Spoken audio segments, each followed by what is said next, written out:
wanted to do one last and final video concerning my experience. And anything that you experience in this world, you have to acknowledge your part in it. And just like anyone that comes crying on the internet and saying, hey, this happened to me, that happened to me, this person did this to me, we have to acknowledge like our part in it. And from a healed perspective, I'm gonna look back and say that I had chances to make other choices, and I didn't take that. I thought love had to be hard. I had people that were looking at me that were marriage minded, that wanted family, that wanted to buy a house, that wanted marriage. But I was like, oh, that's like, we're just mad, it's too soon. That, as well as, yeah, I thought that with time, you're together for a little bit of time, and then, after, then marriage will come along, further down the line. And so that's what, on a subconscious level, just really analyzing myself and why I experienced what I experienced, and why I allowed myself to go through that is, I didn't say yes to situations that would have been a lot easier for me. And so anyone, whether man or woman, just needs to acknowledge, your part in it, and how you, well, I say we, anybody that's by themselves after a certain amount of time, you have to acknowledge that there have been people that have come into your life, and, whether or not you felt that was a good connection or not, you've had people, or maybe you put great people in friend zones, But I'll never forget the moment that my son looked at me and he said, hey, I just want to be with my dad. I want to move with my dad. He was about 12 or 13. And I was working at a mortgage company at the time, and we were making really great money. And I think I was openly discussing my son voicing that he wanted to go and live with his dad. And my coworkers, they came to me and they were like, listen, like, don't send your kid there without having a parental agreement. And my response was, hey, we don't need all of that. We're cool.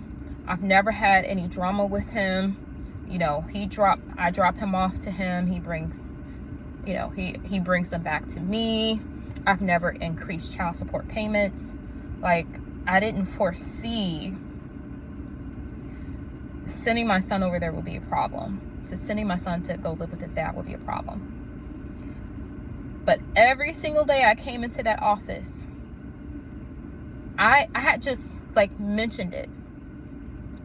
My coworkers were on me, like aggressively, to the point where it was kind of confrontational. And they were like, we're not gonna let you do this. I don't care how cool you think you are with this person.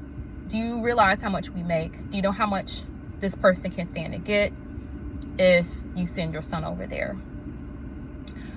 And I said, well, I said, you know what? I don't foresee this person even asking for any child support, because I've never increased child support. I barely over $200 a month. That hasn't really had any contribution to his life where I had him. I never tried to increase that. I literally I was making good money enough to take care of my kid. And I'm like, hey, I can just keep my kid here. We have a great life here. He's going to be uprooted from the school that he's at now. I'm like, I can literally just take care of my kid. I don't need to send him over there. And so they said, you have to get that in writing. And they literally fought me like tooth and nail. It was really bad. And And I'm stubborn, okay? I'm really stubborn. I really have in my mind how I want to do something, and when I get it set in my mind, it's done. It's like, I think it's my Taurus placement that does that, okay? I've always been like that. That's why I end up,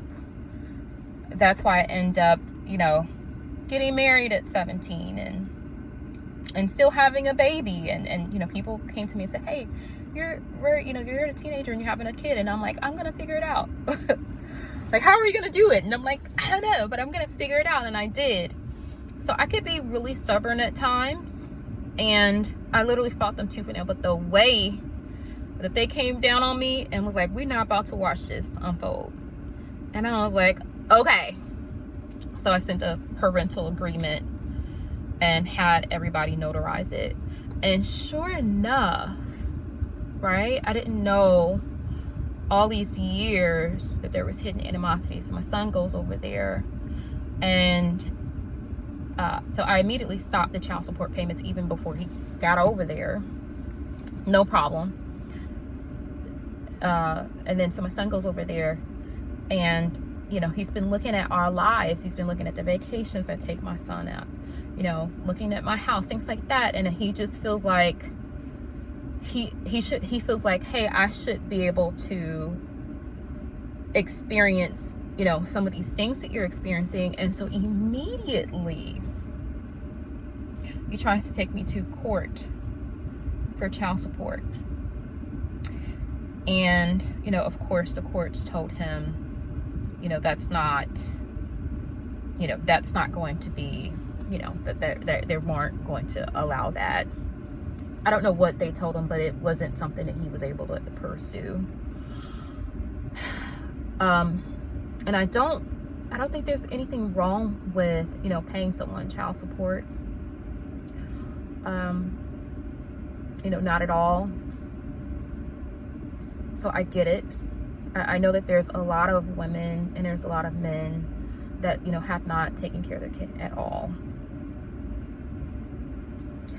And so, but yeah, just true enough, I didn't see it coming. I didn't know this person had animosity towards me. I didn't see a problem with my son going to live with his dad. I didn't have any problem seeing him until I was in town. He's in a different state. I'm in Florida. He was in Illinois. I'm like, hey, I'm in town. Maybe it was for like a friend graduation or something like that. And I'm like, I'm in town. You know, I just got off the plane. I want to see my son. And he married by this time. He married someone that is a devout Jehovah's Witness, which I will not bash any type of religion. I don't think this specific instance has any reflection on the religion itself. It's really just a person. And so she's a devout Jehovah's Witness.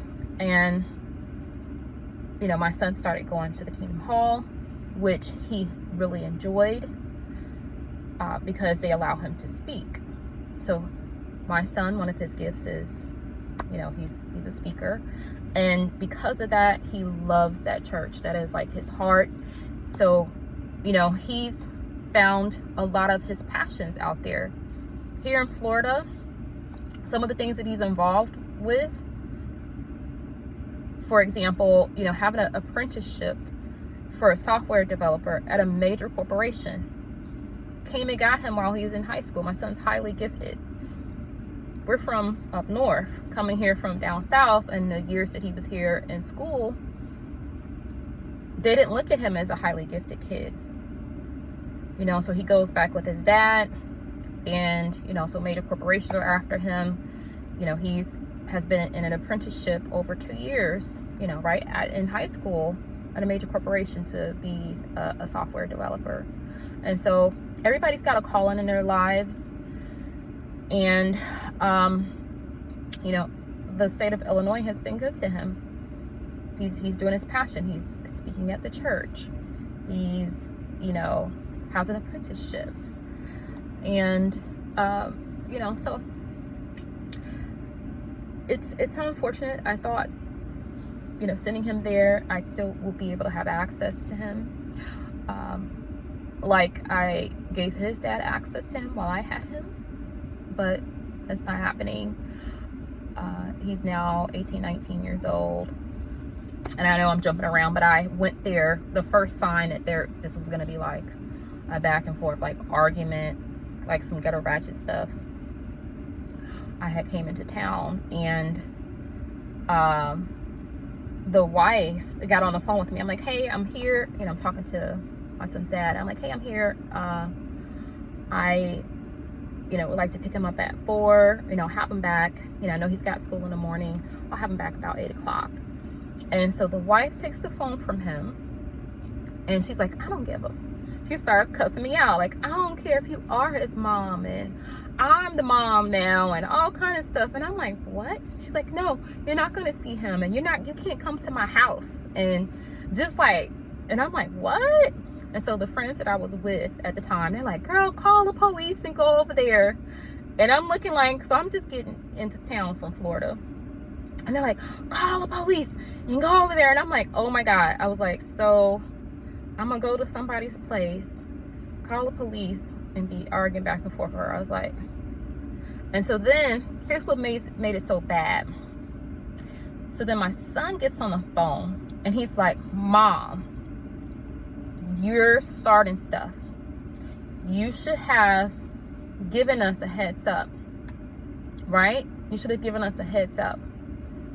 And this isn't enough time. I said, wait a minute.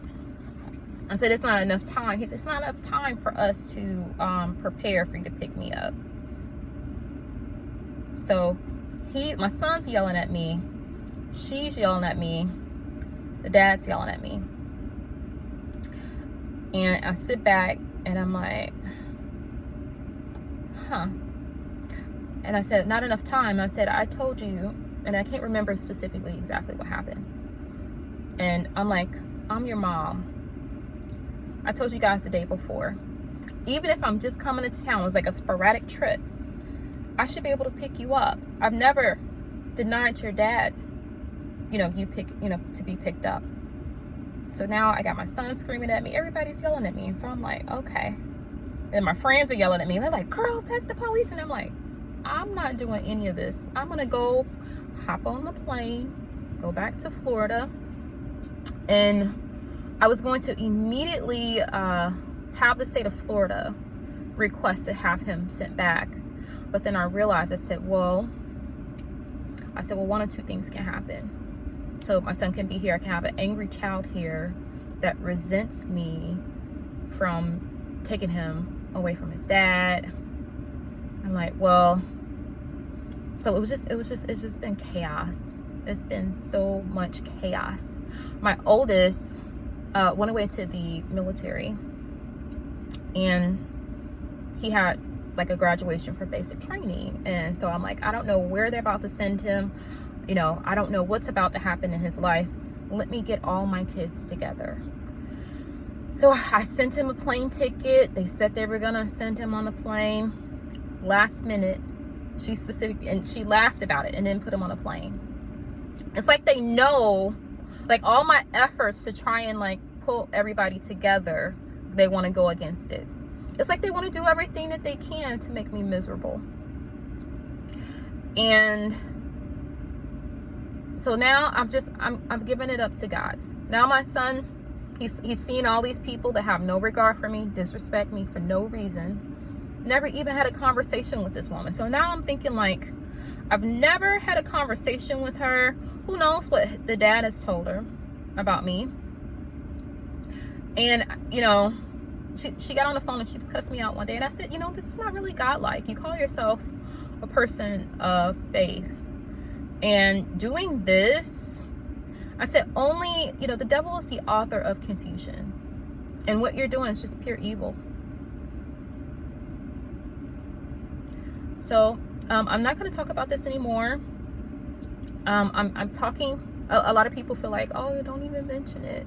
But I'm mentioning it because, now my son is, 19, and, I just got off the phone with him like a month and a half ago. And I'm like, hey, again, trying to get everybody together. And he's like, man, I ain't trying to hear all that. I ain't trying to go nowhere. I'm grown. I ain't got to do none of that.